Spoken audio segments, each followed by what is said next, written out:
দর্শক, আমাদের ঢাকাই সিনেমার শীর্ষ তারকা শাকিব খান শুটিং এর সময় গুরুতর আঘাত পেয়েছেন।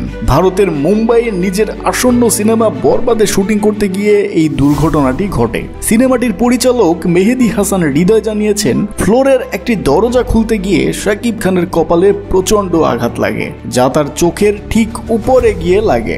আঘাতের পরপরই তাকে মুম্বাইয়ে একটি হাসপাতালে নিয়ে যাওয়া হয়, যেখানে সিটি স্ক্যান করানো হয়। তবে আসার বিষয় এই হচ্ছে, চিকিৎসকরা জানিয়েছেন আপাতত ভয়ের কোনো কারণ নেই। তবে শাকিব খানকে ব্যথানাশক ওষুধ দেওয়া হয়েছে।